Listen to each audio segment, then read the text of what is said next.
hériteront la terre. Heureux ceux qui ont faim et soif de justice, car ils seront rassasiés. Heureux les miséricordieux, car ils obtiendront miséricorde. Heureux ceux qui ont le cœur pur, car ils verront Dieu. Heureux ceux qui procurent la paix, car ils seront appelés fils de Dieu. Heureux ceux qui sont persécutés pour la justice, car le royaume des cieux est à eux. Heureux serez-vous quand on vous outragera, quand on vous persécutera et qu'on dira faussement de vous toutes sortes de mal à cause de moi. Réjouissez-vous et soyez dans la dégresse, parce que votre récompense sera grande dans les cieux. C'est ainsi qu'ils ont persécuté les prophètes avant vous. Vous êtes le sel de la terre, mais si le sel perd sa saveur, avec quoi lui rendra-t-on? Il ne sert plus qu'à être dehors, foulé aux pieds par les hommes. Vous êtes la lumière du monde, mais une ville située sur une montagne ne peut être cachée. Et on n'allume pas une lampe pour le mettre sous le poisson, mais on la met sur un chandelier dans le centre de la maison, afin que la lumière luise devant les hommes, afin qu'ils voient vos bonnes œuvres et qu'ils glorifient votre Père qui est dans les cieux. Ne croyez pas que je sois venu pour abolir la loi ou les prophètes, c'est ce que nous avons vu. Je suis venu non pour abolir, mais pour accomplir. Car je vous le dis en vérité, tant que la ciel et la terre ne passeront point, qu'il ne disparaîtra pas un seul iota. Un iota, c'est un point. Ou un seul trait de lettre, donc en ce qui concerne la loi, jusqu'à ce que tout soit arrivé. Celui donc qui supprimera l'un des plus petits commandements. Il y a des gens qui veulent dire, mais ça compte plus, ou ça. Il dit, et qui enseignera aux hommes à faire de même, sera appelé le plus petit dans le royaume de Dieu. Nous voyons que la mise parfois en pratique de la loi, c'est pas ce qui va nous sauver, ce qui va nous maintenir dans le salut, mais Dieu dit, ceux qui diront, mais n'étaient plus en pratique, etc., il dit qu'ils vont être appelés petits dans le royaume de Dieu. Mais il dit maintenant, mais celui qui observera et qui enseignera aux hommes, et dit à faire de même, il dit sera appelé grand dans le royaume de Dieu. Nous voyons, moi je me pose la question, et je vous la pose, est-ce que j'ai envie que Dieu m'appelle grand ou que Dieu m'appelle petit dans le royaume de Dieu? Alors la question, on se la pose. Car je vous le dis, si votre justice ne surpasse pas celle des scribes et des pharisiens, donc la justice c'est quoi? La justice c'est la mise en route des œuvres de la parole de Dieu. On est d'accord? Parce que ce qui montre à jour la justice, c'est la justice selon ce qui est écrit, pas la justice selon notre pensée. Donc il dit, si votre justice, c'est-à-dire si votre mise en pratique de la parole ne surpasse pas celle des scribes et des pharisiens, il dit, vous n'entrerez point dans le royaume de Dieu.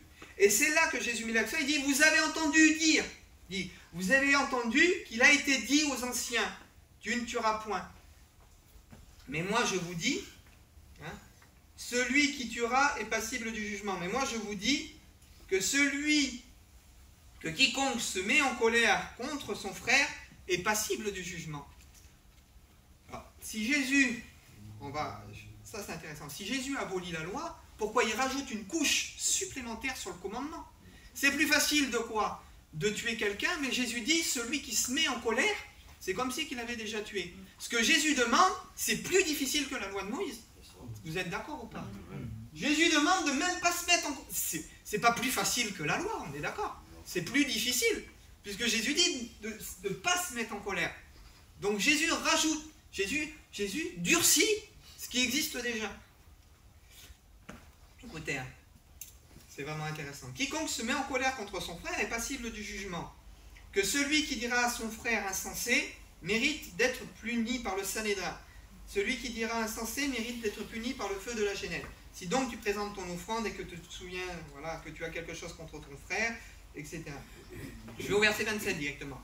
Vous avez appris qu'il a été dit, tu ne commettras point d'adultère. Mais moi je vous dis, quiconque regarde une femme, encore plus difficile. Il met le niveau encore au-dessus, plus difficile que la loi. Avant la loi condamnait l'acte, maintenant Jésus lui condamne la pensée. Il durcit, plus difficile de la loi. Donc si Jésus abolit la loi, pourquoi ce qu'il nous demande c'est plus difficile encore que la loi? Ça n'a pas de sens. Si ton œil droit est pour toi une occasion de chute, connaissez, jette-le dans la mer. Voilà.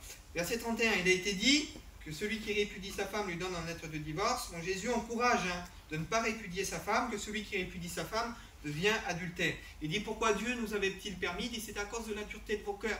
Dieu avait permis certaines choses parce que le Saint-Esprit n'était pas en l'homme et l'homme n'avait pas la capacité par l'Esprit d'accomplir la loi. Donc Dieu avait permis certaines choses plus légères. Mais maintenant que tu as été transformé, régénéré, que Dieu te donne la capacité de devenir la loi, mais Jésus durcit, puisque c'est par l'Esprit que tu vas l'accomplir. C'est par l'esprit que tu entres dans la promesse de Dieu. C'est par l'esprit que tu peux dominer sur les serpents, sur les scorpions, et que ça devient en réalité vivant. Verset 33, vous avez encore appris qu'il a été dit aux anciens, tu ne parjureras point. Parjurer, c'est donner un faux témoignage. Vous pouvez prendre, hein, je vais m'arrêter. Verset 38, il dit, vous avez été dit, œil pour œil, dent pour dent. Moi, je vous dis, hein, c'est-à-dire ce que vous avez appris, vous l'avez appris d'une mauvaise façon. Que si quelqu'un qui te tend la joue droite, il dit, tend la joue gauche, il dit, ne résiste pas aux méchants. On revient un peu dans ce que je vous ai dit dans l'Ancien Testament. Si tu vois quelqu'un que tu n'aimes pas, que son âne a une difficulté, ben, ramène-lui son âne. Aide-le à décharger. Et Jésus dit, là pareil, il dit, ne te détourne pas de celui qui va emprunter de toi. On revient à la vraie interprétation de l'Ancien Testament. Parce que les hommes religieux avaient donné une fausse interprétation. Comme aujourd'hui, beaucoup d'hommes religieux donnent une interprétation erronée de la parole de Dieu. Hein? Après, vous avez le droit de ne pas être d'accord avec moi ce matin. Hein, moi, je vous donne des arguments, et vous êtes libre dans vos pensées, hein, d'écouter aussi et d'autres. Il y a plusieurs courants de pensée, vous savez, hein, dans les mouvements dans lesquels on vit, même si on peut parler du retour du Seigneur. Vous savez, il y a les aminéralistes, il y a les préminéralistes, etc. On trouve plein de courants de pensée. C'est que chacun a son interprétation, mais quand moi je lis l'Écriture de cette façon-là et d'une façon neutre, on voit vraiment que les choses sont claires en fait.